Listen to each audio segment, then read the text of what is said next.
इस फिल्म की कहानी की शुरुआत होती है और शुरुआत में हमें एक ऑपरेशन थिएटर दिखाया जाता है जिसमें डॉक्टर्स अभी जन्मे एक नवजात शिशु को बचाने की कोशिश कर रहे होते हैं।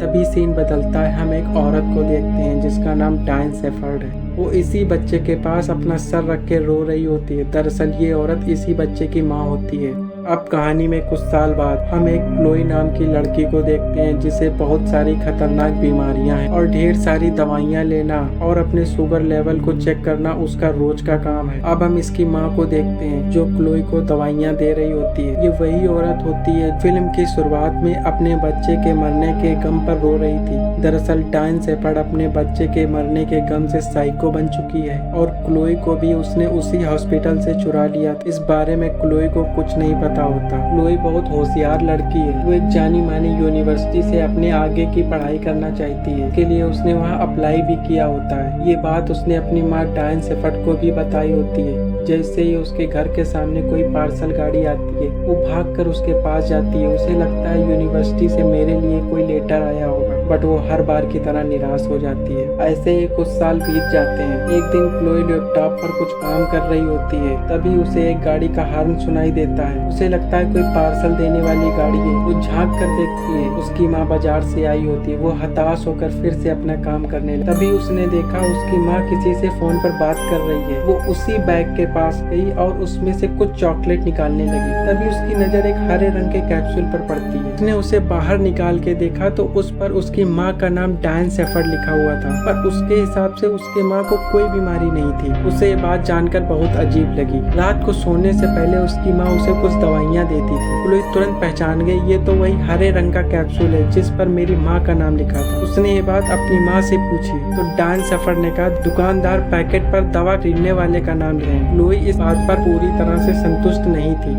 बट उसने अपनी माँ पर भरोसा करते हुए उस दवा को खा लिया। अगले दिन जब डायन शेफर्ड घर पर नहीं थी तब क्लोई ने जिज्ञासा से उसी पैकेट को उठाया। तब उसने देखा उस दवा का नाम ड्राईऑक्सीन है और अब उस दवा पर उसकी माँ के नाम की जगह उसका नाम लिखा हुआ था। जैसे ही उसने स्टिकर उतारा उसके पीछे उसकी माँ का ही नाम लिखा था। उसी रात को सोते वक्त क्लोई को वही दवा फिर से दी गई। इस बार क्लोई ने उस दवा को नहीं खाया और जांच के लिए अपने पास रख ली। और डायन शेफर्ड के सोने के बाद वो जल्दी से नीचे गई और ड्राईऑक्सीन के बारे में गूगल पर सर्च करने लगी। पर डायन शेफर्ड ने पहले इंटरनेट का कनेक्शन काट दिया था। तब वो अनजान लोगों के पास कॉल करके कहती है कि इंटरनेट पर ट्राईऑक्सीन दवा के बारे में सर्च करके मुझे बताओ। तब उसे पता चलता है ट्राईऑक्सीन एक दिल की दवा है, पर वो एक लाल कैप्सूल होता है। से क्लोई को समझ आ गया उसकी माँ कुछ तो उससे छुपा रही है। इसका पता लगाने के लिए उसने अपनी माँ से कहा उसे फिल्म देखने जाना है। तब डायन शेफर्ड उसे फिल्म दिखाने थिएटर ले गई। तभी क्लोई वॉशरूम जाने का बहाना बनाती है और झट से केमिस्ट की दुकान पर आ जाती है और वही हरे रंग का कैप्सूल दिखाकर पूछती है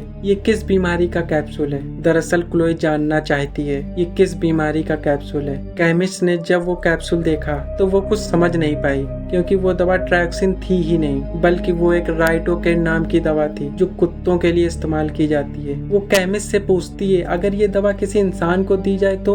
तब केमिस्ट उसे बताती है अगर ये दवा कोई इंसान लेता है तो वो आधे शरीर या पूरे शरीर से पैरालाइज हो सकता है। ये सुनकर क्लोई को बहुत बड़ा धक्का लगता है। तभी डायन शेफर्ड क्लोई को ढूंढते हुए उसी दुकान पर आ जाती है और एक बेहोशी का इंजेक्शन उसकी टांग में लगा देती है और क्लोई को घर ले जाती है। क्लोई को बेड पे लिटाकर खुद एक नई पैरालिसिस की दवा ढूंढने बाहर निकल गई जिसे वो कई समय से ढूंढ रही होती है। क्लोई ने उठने के बाद महसूस किया उसकी माँ उसे कमरे में बंद कर गई है। उसने कमरे का दरवाजा खोलने की कोशिश की पर उसकी माँ ने इस बात का अंदाजा पहले ही लगा ली कि क्लोई चाहकर भी उसे नहीं खोल सकती थी, पर उसने हार नहीं मानी और जैसे तैसे रेंगते हुए दूसरे कमरे तक पहुंची। सॉर्डर की गर्मी और पानी का इस्तेमाल करके उसने कांच को तोड़ दिया और कंबल को खिड़की पर डालकर आगे बढ़ी। इस जल्दी में वो अपना अस्थमा का पंप लाना भूल ही गई। जैसे तैसे करके अपने कमरे तक पहुंची और अपना अस्थमा वाला पंप लिया। इसके बाद वो व्हील चेयर पर बैठकर घर से बाहर निकलने लगी। तभी उसने महसूस किया उसकी माँ लिफ्ट को भी बंद कर गई है। वो सीढ़ियों से नीचे उतरने की कोशिश करती है जिससे वो धम्म से नीचे गिरती है। तब वो महसूस करती है वो अपने पैर का अंगूठा हिला पा रही थी क्योंकि उसने काफी दिनों से अपनी माँ की दी हुई दवाइयाँ नहीं ली थी। उसे विश्वास हो जाता है उसकी इस हालत का कारण उसकी माँ है। वो फौरन शहर की तरफ जाने वाली सड़क पर चलने लगी। तभी उसे एक गाड़ी की आवाज आवाज़ सुनाई देती है। वो फौरन छुप जाती है। उसे डर था कहीं ये गाड़ी उसकी माँ की तो नहीं, पर वो एक पार्सल देने वाला ट्रक। क्लोई ये समझते ही उस गाड़ी के सामने आ जाती है और हेल्प मांगने लगती है। वो ट्रक वाला आदमी जैसे ही क्लोई को ट्रक में बैठाने वाला होता है, तभी डायन शेफर्ड वहाँ आ जाती है। उसे देखकर क्लोई बहुत डर जाती, अब उसका कुछ नहीं हो सकता। डायन तुरंत मौका देखकर उस ट्रक वाले के गले में बेहोशी का इंजेक्शन लगा देती है और वो क्लोई के साथ भी ऐसा ही। और अब जब क्लोई की आँख खुलती है, वो अपने आप को एक कमरे में बंद पाती है। उसे वहाँ एक काले रंग का पदार्थ भी दिखता है, जिसे शायद उसकी माँ ने उसे पूरी तरह से पैरालाइज करने के लिए बनाया था। क्लोई वहाँ से बाहर नहीं निकल सकती थी क्योंकि उसकी माँ ने उसे जंजीर से बांध दिया था। क्लोई को वहाँ कुछ कागज भी दिखाई देते। पता चलता है उसके एडमिशन के लिए यूनिवर्सिटी से कई सारे लेटर आए होते, लेकिन उसकी माँ ने ये सब उससे छुपाया। उसके सामने उसके बचपन की कई तस्वीरें आई जिसमें वो बिल्कुल ठीक थी, उसके पैर ठीक थे, वो चल सकती थी। इससे भी ज्यादा चौंका देने वाला उसे एक कागज दिखा जिसमें एक बच्चे के मरने की जानकारी थी, जिसका नाम क्लोई। वहाँ पर एक न्यूज़पेपर भी था जिसमें उसी अस्पताल में एक बच्चा चोरी होने की खबर लिखी थी। क्लोई अब समझ चुकी है वो डायन की असली बेटी नहीं है, वो तो वो लड़की है जिसे डायन ने अस्पताल से चुरा लिया था। तभी वह महसूस करती है डायन उस तहखाने की तरफ आ रही है। डायन के आते ही क्लोई उससे कहती है वो अब जान चुकी है वो उसकी सगी माँ नहीं है। डायन क्लोई से कहती है उसने ये सब इसलिए किया क्योंकि उसे क्लोई से प्यार। वो क्लोई को सब दवाइयाँ फेंक कर पहले जैसा हो जाने को कहती है, पर क्लोई को अब भी डायन पर भरोसा नहीं होता है। डायन का सब्र का बांध टूट जाता है और वो उसी काली दवा को सिरिंज में भरने लगी। उसे ऐसा करते देख क्लोई बहुत डर जाती है और वो फट से एक अलमारी में घुस जाती है।